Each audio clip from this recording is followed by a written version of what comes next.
And the news that shocked the world this morning, an 18-year-old kid going on a rampage inside an elementary school and killing 19 children.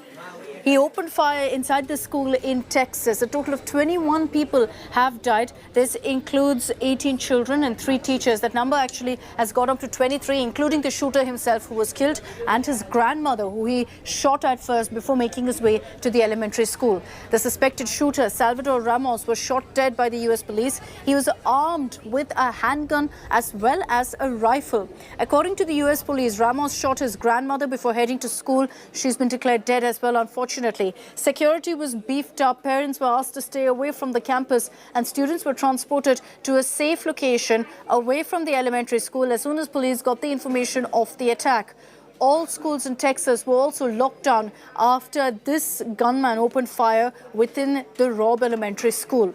U.S. President Joe Biden has condemned the deadly attack and ordered U.S. flags be flown at half-staff at the White House and other public buildings as a mark of respect for the victims. He also called for Americans to stand up against the country's powerful pro-gun lobby, saying it's time to turn pain into action for every citizen of this country. With exception to those who are at state civic center. These kinds of mass shootings never happen with the kind of frequency they happen in America. Why? Why are we willing to live with this carnage? Why do we keep letting this happen? Where in God's name is our backbone to have the courage to deal with it and stand up to the lobbies? It's time to turn this pain into action for every parent, for every citizen in this country. We have to make it clear to every elected official in this country, it's time to act.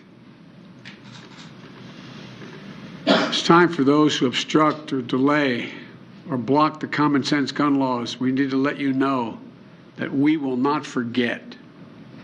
We can do so much more. We have to do more. Enough is enough. Enough is enough. As a nation, we have to have the courage to take action and understand the nexus between what makes for reasonable and sensible public policy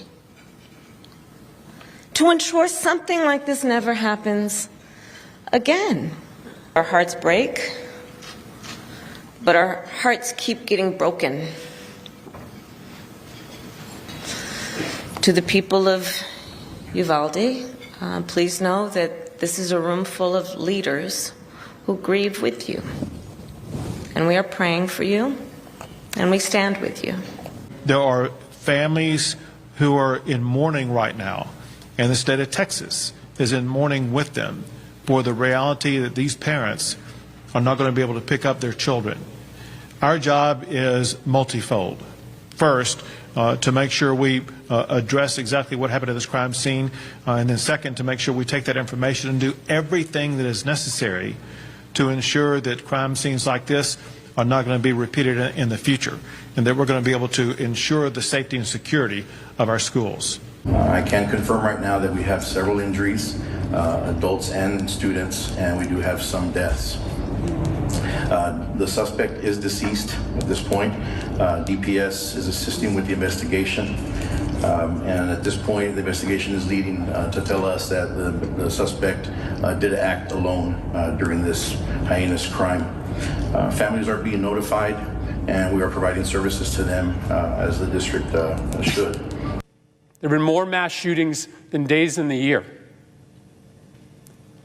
Our kids are living in fear every single time they set foot in a classroom because they think they're going to be next.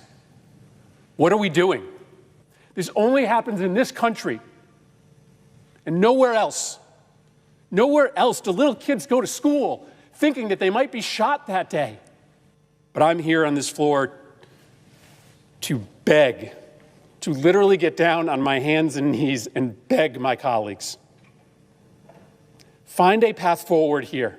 It's really, really sad that this is the kind of, this is just a sad, sad moment for all of us. And this is a horrific incident that happened today. Because it's hard to imagine that we're getting up in the morning, sending kids to school, little kids to school, 9 and 10-year-olds are going to school, and we don't know. This is their safe haven.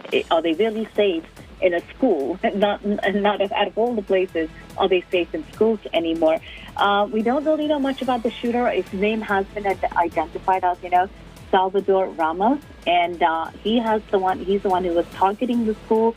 And whether he ended up by chance, according to the law enforcement, or he drove there intentionally, that is still a bit unclear right now. And also, he didn't just go and stand in the hallway and start shooting, as we know. He actually went classroom to classroom shooting kids over there. He first shot his grandmother, and then he ended up going to the school and shooting other people there.